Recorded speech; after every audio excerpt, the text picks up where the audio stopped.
Front nine, back nine, or eyeing the 19th hole, wherever you are in life, Post Plus can help you drive your retirement further. That's a plus. He used to call me GQ. Right? He used to go, hey, GQ, come on there, let's go, GQ. All right, good to go? Yes. Yeah.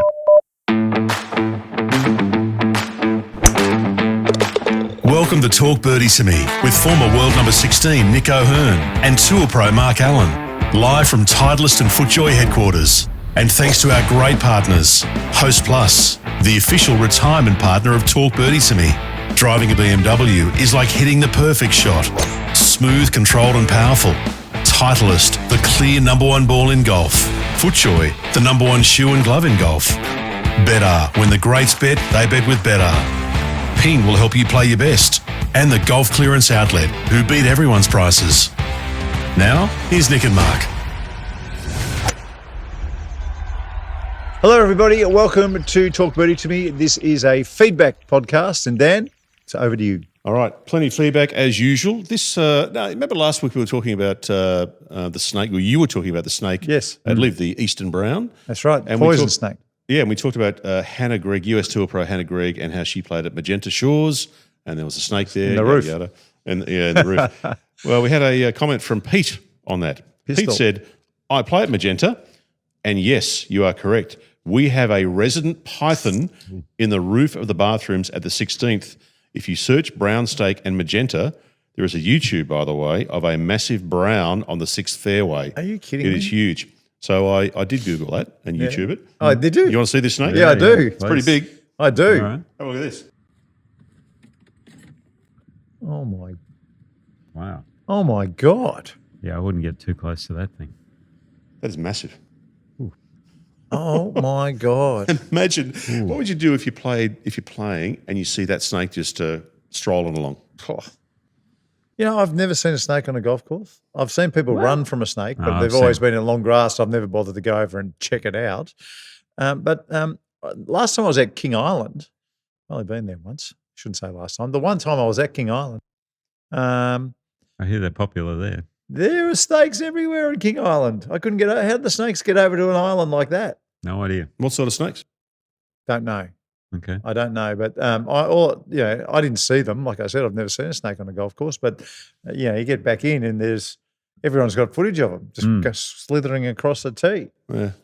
Well, that Eastern Brown at Live, everyone seemed remarkably casual about it. Yeah, For a snake that can kill you. That's because they're all drunk. It's a shocking name for the second most. Eastern Brown. Yeah, I mean, you got cobra and you got copperhead and you got all Tiger these snake. tiger snake, taipan, Yeah. and what do we call ours? Moccasin. Eastern Brown. Brown snake. I mean, it should be something else. Message from Andrew. Hey, Nick and Mark, with all the world-class golf courses, excellent 12-month golfing weather, a large population, why doesn't Melbourne produce more world-class golfers? Oh. It seems Hang other on. smaller areas of the world, like Queensland, Western Australia, Northern Ireland, Hang on. outperform Melbourne. Do you agree with this? And if so, what should be changed for Melbourne to develop more world-class golfers?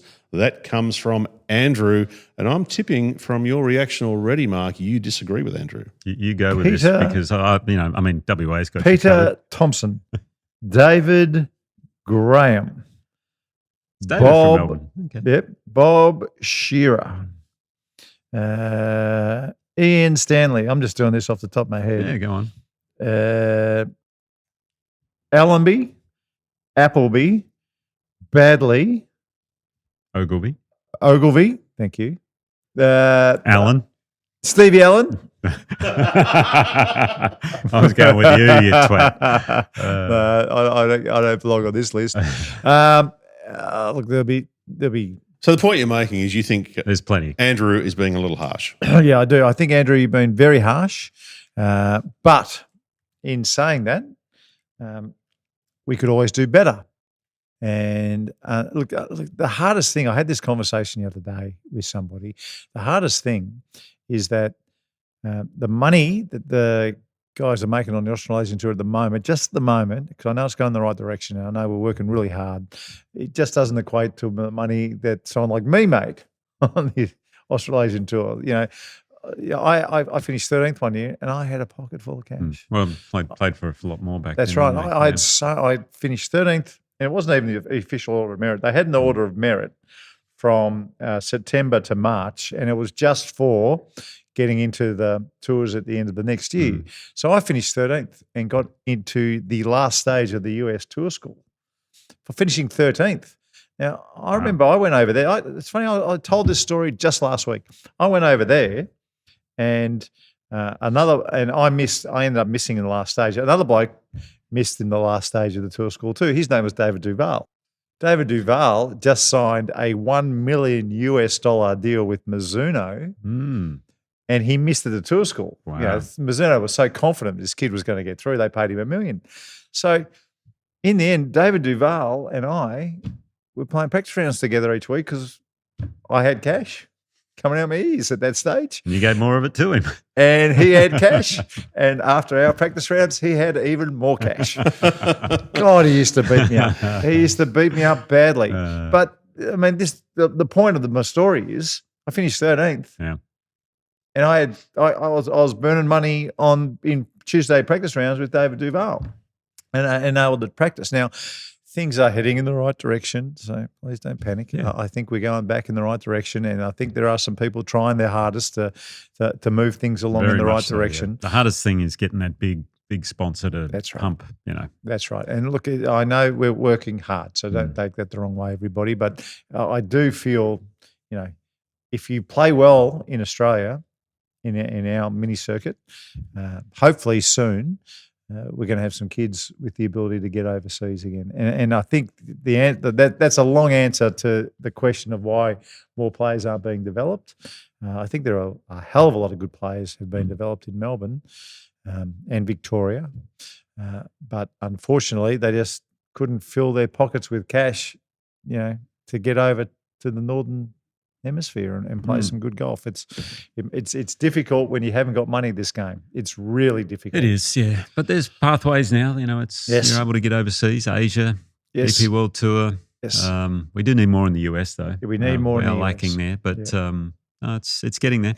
But see, I to that point, I think again for a long time, a lot of our kids didn't do what you did and what Allenby did and what Scotty did, which was go to the European Tour first. And which we're now seeing a bit more climb that of. ladder. Yeah. We're seeing that now that if you finish in the top 10, goodness knows how long that's going to last, because I can't imagine that lasting forever. If you finish in the top 10 of the eligibles on the DP World Tour, you get a US Tour car. Yeah. So we saw Marco Penge. That's why he played last week and played so well for the first 3 weeks. First 3 rounds. I don't think he played well in the last round. Don't know. Don't think so. Can't remember him seeing him when I was watching him. But that's how he got onto that circuit. And that's how I think the players coming out of Australia, not just Victoria, I think it's a no-brainer, Nick. And I'm pretty much sure that you're on the same wavelength, unless you're a complete freak. To go from Australia to the US Tour, it's so hard now is because a very difficult thing to do. Well, there's only 5 spots, I think, for the main tour at Q School. The rest go to Corn Ferry. You've got to go through that route. That's it. The best way is through DP at the moment. Yeah. Well, the best way is what Micheluzzi's done. Yeah. Is to play and win our order of merit. Yep. This is at the moment, kids. If you're watching, Kazuma Kabori's doing the same. So. Kazuma, the Kazuma and the Micheluzzi way is win and then do well in Europe and then climb that ladder, get in the top 10, and then across you'll go. Yep. You mentioned Marco Penge before. Did you see the comment he made this week? It was quite a lovely, humble comment, I thought. He said he still can't believe when he looks around the locker room and he sees these players that are legends of the game that he idolises. I still can't believe that I'm in the same locker room as these guys. Yeah. It was just a lovely, humble comment, I thought. Nice. It is. It's a very nice thing of him to say, although I think he's got all the talent in the world. And they're probably saying, I can't believe how far this guy hits the ball. Wow. Yeah, it's a very good question. And I think, unfortunately, I think money's the answer. Okay, message here from Greg. So Greg's got a theory, and Greg's theory is this. If you want to find out if you're improving your golf or you're getting worse, I reckon you should play on the same course that you like and you're used to playing on. Keep your scorecards in date order, then it's apples against apples, and you know the yardage is better. My testing ground is North Turramurra. It suits my level of skill. I've parred it once, so I'm not a total bum, but with my Scotty Cameron, I've holed 5 from 5 9-footers. Great show, guys. Love it. That's from Greg. That's noticeable when you hole 5 9-footers. Obviously likes that putter. That's really noticeable. Yeah, that is good. What do you think of his theory? I love his theory. I mean, in my head, as I get older, I'm never shooting in the 80s. I'm going to play from the tees. Moving further and further forward. I'm going to move further and further forward. You'll be on the green by the end of it. But, my handicap might go out, but I'm not shooting in the 80s. So I love it. I think it's the way all golfers should get it. I mean, it's like there's a bloke at Kingston. I won't say his name, but he's a mad Geelong supporter. Okay. And I play with him in a monthly medal, and he couldn't get over the rubbish in front. And I convinced him to play not from the members' tees, but from our next set of tees. Yeah. And he's been playing from those tees ever since, to the point where now he calls me, I'm his life coach, right? And he's a much happier golfer these days. And every time I play with him now, I play from his tees. Perfect. So my handicap goes from, I'm back on plus figures. By the way. You are? Yeah, well done. That was quick. Oh God, it was killing me. Oh, you won. What did you have? A couple of 40-pointers or something? A couple even passed. Not that big a deal, but my scratch handicap when I play off his tees ends up off +4 or something, +3. But that's fine. This is what I'm talking about. It doesn't matter what tees you play from. It can be challenging with your handicap. But that theory of playing a golf course that suits you, it makes the world go round in golf. Like, I don't want to shoot 90, so I'll be playing from the fairways when hopefully I'm about 85. I'll be playing from the tees where the fairway starts. Makes sense. Chipping it around. Okay, we'll go to the turn. We've got a few more bits of feedback, including a question for you guys about sandbaggers. Oh, okay. Interesting. No, okay. So, yeah.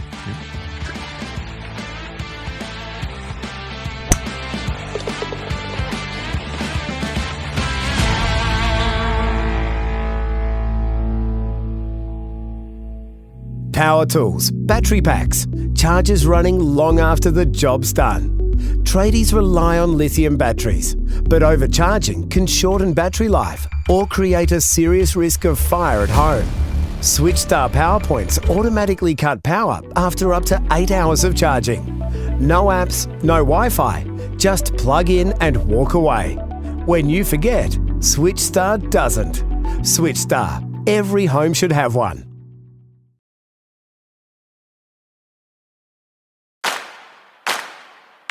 From Titleist and FootJoy headquarters, this is Talk Birdie to Me. We're here for BMW, luxury and comfort for the 19th hole. Host Plus, the official retirement partner of Talk Birdie to Me. The golf clearance outlet, they beat everyone's prices. Ping will help you play your best. And better, ahead of the game. Now for Titleist, the #1 ball in golf, and FootJoy, the #1 shoe and glove in golf. Here's Nick and Mark. How many sandbaggers do you know, Nick? Is sandbagging an Australian term? No. I'm wondering if our international viewers No. and listeners may know the term. What do we call them here? Burglars. Bush ranger. Bandits. Bush rangers. Sandbaggers. Ratbags. Bush ranger. Yeah, ratbag is a good one, Dan. Yeah. Okay. Ratbag's not even probably strong enough. Yeah. All right. Well, if you don't know what we're talking about, it's somebody who Fudges their handicap. doesn't play their best all the time. So their 10 handicap ends up being 14 and very dangerous And then the monthly medal comes along. when the monthly medal's up. That's right. Or they only report or record appropriate scores Yes. to do that. Yes, yes, there is that as well. Which brings us to the question that we have here from David. David has said, guys, there's a bloke at my club who I reckon is a sandbagger. I'm convinced he is. Right. Should I tell the club, talk to him? How should I deal with this tricky situation? Well, I don't like sandbaggers, I've got to say. I don't like sandbaggers who go either way, because there are some people who fudge their handicap so it makes them look like they play off 1 or 2. Yeah. When in actual fact, they're probably a 7. 7 or an 8. 7 or 8. So you can go both ways, and I don't like either. Sandbagger. Some people are just incredibly consistent too. They're incredibly consistent. And, they keep on having 34 points, 34, 34, 35, 34, 35, and their 7 kind of drifts out to 9, and then they start having their little run of 37, 38, 39, and you go, geez, he's a sandbagger. But, there are people like that who are very clever when the gold letters are up for grabs. Yeah. It's a tough one. Should he approach the guy? What do you reckon? Should he? I'd mention it. So I'm not sure. But what if he's wrong? What if he's actually not a sandbagger? Yeah, that's the problem. If he's actually trying his hardest every single time, well, then we've got a bit of an issue, obviously. And you don't want to mention it to the club because then that puts them in a bad spot at the same time. That's right. Because then they're kind of Very awkward one. It is. I'm not sure what the best plan of attack there is. you've just got to. I think If he's a known yeah. sandbagger, the truth usually comes out because in a group of people, they always know, right? Whereas if it's just one person thinks he's a sandbagger, well, then maybe just keep it to yourself for a while. So Yeah. Or it could be kind of like the club's bit of fun, right? There's Dan the sandbagger. What do you have today, Dan? 35 points. Oh, again, just right, just so the handicap can go out a little bit, Dan. Did you have to use me as the example there? Yes, I do. Oh, jeez. Yeah, awkward one. I think it's best dealt with a group. Okay. I think. Yeah, I just spread it around the course. Okay. No. spread the rumours. Spread the rumor. Yeah, spread the rumor. Thank you, David, for the message. I don't think we've helped in the slightest. Oh, it's a tough one. Okay. Now, we mentioned last week Joseph, the greenkeeper from Awatoto in New Zealand. Joseph wrote in again. Hey, guys, you mentioned me last week. I want to give you an update. In November, after 22 years, I left Maranui Awatoto. I now work at Hastings Golf Course, which hosted the 2025 New Zealand PGA. The super did his time at Cape Kidnappers, so he knows plenty of stuff. Stuart Jones was a well-known member. He won the New Zealand Amateur 7 times, and I'm still listening to you while I work. Cheers, Joe. Gosh, Won the New Zealand Amateur 7 times. It's pretty impressive, isn't it? that is good. Stuart Jones is his name. I wonder if he ever turned pro. Someone who wins it 7 times. Sounds like he didn't. Sounds like he did not turn pro. That's right. Oh, sounds like he potentially could have, though. Maybe. Yeah. There was the most famous Australian amateur who never turned pro, I would say, was Peter Toogood. I was going to say Tony Gresham. Tony Gresham's another one. There you go. I'll split you the difference. Okay. Even Stephen. Yeah. It's always it was a fascination back in the 1960s, I reckon, because we were talking about money pros earlier. Were not kind of looked down upon in golf, Yeah, weren't they, back in the day? Well, they weren't allowed in the clubhouse. Yeah. They weren't allowed in the clubhouse back weren't in allowed the to day. join golf clubs. That's exactly right. But also, unless they thought they were going to be a superstar, then it wasn't worth turning pro. Yeah. So someone like Tony Gresham, I imagine, he was doing other things and probably didn't need to. Peter Toogood, who won what ends up being the Eisenhower Cup, but it might have been called something different back in the day. He won that with Peter Thompson. Peter Toogood and Peter Thompson won it. Wow. And Peter Toogood, as far as I know, never turned pro. I think either his grandson or maybe it's his son, they're doing some work with Matty Goggin down at 7 Mile Beach. Oh, really? Yeah, because I always see this Toogood talking about it. Great name for a golfer. Oh, brilliant, isn't it? Peter Toogood. Yeah. Thank you. Yes. Yeah, he's impressive. He's just too good. He was just too good. Yeah. Okay, a message here from Mark. Now, Mark says, a while ago you were talking about whether a male scratch golfer could beat an LPGA Tour pro. Mm-hmm. Yeah. And Mark has said, an LPGA pro is equivalent to a male +6 or +8 golfer. Scratch guys have no chance. The biggest difference, I reckon, as a former scratch golfer is their short game, but in every single department, the woman would be better. Yeah, the only difference may be length off the tee. But other than that, consistency, strategy, short game, mental. Nerves. I'm sorry, you just don't stand a chance. No. And I reckon just because they're so tour and tournament hardened, if a scratch golfer just turned up in a ladies' event, I just don't think they'd have the nerve to play the way they play at their club. Again, I think I've mentioned this somewhere else that it's one thing to be a scratch marker and play well at your golf club, but when you have to go to other clubs and play well, It's just another dimension for you. It's like that stat I mentioned, I don't know how long ago, where a tour player is further or is a 10 handicapper is closer to a scratch marker than a scratch marker is to a tour player. Yes, I think that's right. That's the difference. I think that's accurate. Mate, a scratch marker playing Minjee or Hannah or Cassie Porter even. I mean, you know what they'd say? 9 and 8. Yeah, that's right. Yeah. No, they'd clean them up. Peter has a question for you, Nick. Nick, as a senior golfer, it's a bit offensive, isn't it? Well, that's all right. I am over 50. As a How senior old are you golfer, now? 54. I'm live. what shaft do you use? Well, Good question. that is a good question. I still use a stiff flex. Yeah. It's actually in my Ping G440. Trying to think, it's an X65, which is a lightweight shaft, but still a fairly firm flex. But for most senior golfers who don't, like my club head speed's probably around the 100 mile per hour mark. I mean, I actually don't know these days. I haven't measured it in years, and Yep. I'd probably Scared to. a little bit. I could be in the 90s. I'd be good for a major league fastball pitcher, but not for a golfer. But I still get it out there and hit it okay. But I'd say most senior golfers, again, there's a range of seniors, probably have 70 to 85 mile per hour swing speeds. And for those, you want a, what do they call them, an A flex or a seniors flex these days? Yeah. What do you use, Mark?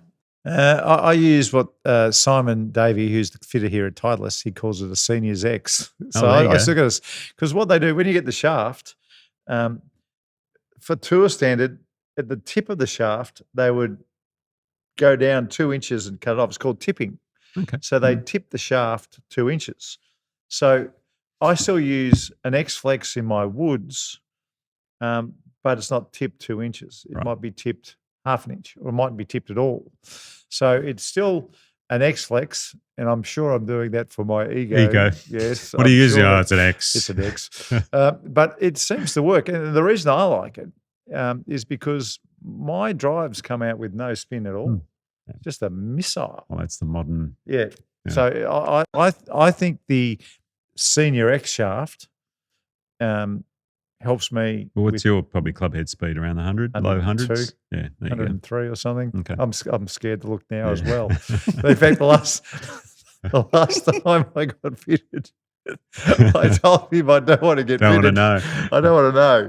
And he just went. He put the seniors X in, and it came, and it's fabulous. I really like it. I mean, I absolutely love them, and I've got that same sort of thing in the 3-wood and the 5-wood, and then. I've relented because I've got a graphite in my 4-iron, but that's these days is a stiff flex, and I absolutely love that thing.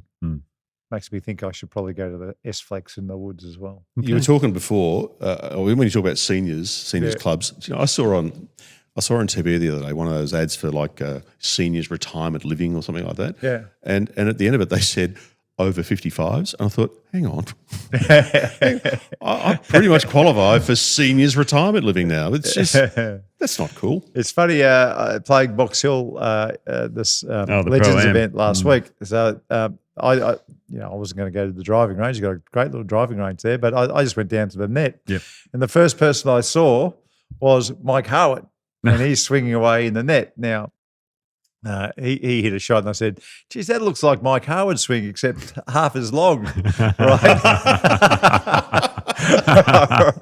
And he came over and looked at it, and all the players there, so Steve Codron was there, and all these guys, it's very funny to see them swing these days because they all have the same swing. It's just a bit half shorter. as long. That's exactly right. So it's just the horsepower, I watched the documentary. Which was it? Oh, it was Tiger 2000. Okay. Have you seen this? No. Oh, you got to watch this. It's only 40 minutes. It's on YouTube. Okay. Tiger 2000, and it's all about Tiger's, year 2000, and his Tiger Slam was US Open to the Masters, I think, and that ended up in 2001. But in 1999. He won 8 tournaments. I think in 2000 he won 9 and all the majors. He won the Canadian Open too, and and I watched all those players, and the shoulder turn that Tiger had and Ernie Els had, they turn, they look like they're turning themselves inside out compared to what they're doing these days, and that's where all the power comes from, folks. All the horsepower is in your shoulder turn. That's what Richie Smith was talking about. That's exactly right. We might finish on this one here. This is from Jer. Jer said, love the episode where you spoke to your caddy Troy, Mark. Brought back lots of memories of me caddying as a teenager on the Irish PGA some 30 years ago and more recently on the Legends Tour. And Mark, I loved how you used the word we when you were talking about that particular tournament. I had a similar day with Woozy on course. Woozy. But he was an amazing storyteller in the bar afterwards. Oh, he's an unbelievable storyteller. Yeah. Incredible storyteller. Incredible hitter of the golf ball. I used to love playing with Woozy and watching his golf swing. Did you get to play with him? Oh, yeah, a few times. But he's just tall. He's tiny. But he has one of those motions where the head just stays still and it's just back and through, very few moving parts. And it is incredible to watch. And one thing I did notice is on his chipping where the ball was above his feet, he almost, every time I watched him hit a chip with a ball above his feet, it was as though he was just throwing the ball and it went in or just lipped out or something every time. It was amazing. I was told about Ian Woosnam that no one ever beat him in an arm wrestle on the European tour. Short hinges or pivot, low pivot or maybe, I don't know what it is. Maybe. He was awfully strong too. He was incredibly strong. Yeah. Short levers is good in arm wrestling. I can remember when I was caddying for Faraday, I caddied with him in a couple of practice rounds and he always turned up, he's a little bit hungover. Sure. He enjoyed a beer. He did. Yeah. Not for a tournament? Yeah, no, just a Tuesday. Oh, right, okay. Yeah, Tuesday. Oh, it might have been a long plane trip. But, used to have him back in the day. A lot. All right, boys, that's the feedback for this week. Thank you, Dan. Thank you, Nicholas. Well done. Can't get who else did you get to play with? We should just have a mini one day with who we played with. Good on you, folks. We'll catch you next week. Talk Birdie to Me with Nick O'Hearn and Mark Allen. Live from Titleist and FootJoy headquarters. Titleist, the #1 ball in golf. FootJoy, the #1 shoe and glove in golf. The Golf Clearance Outlet, they beat everyone's prices. BMW, luxury and comfort for the 19th hole. Better, ahead of the game. Ping will help you play your best. And Host Plus, they can help you drive your retirement further. Now that's a plus. Issued by Host Plus Pty Limited. This is general advice. Consider the PDS and TMD on our website before deciding. Wherever you listen or watch, we'd love you to subscribe and share the pod with a friend. Talk Birdie to Me's executive producer is Dan Bradley at Kaizen Media.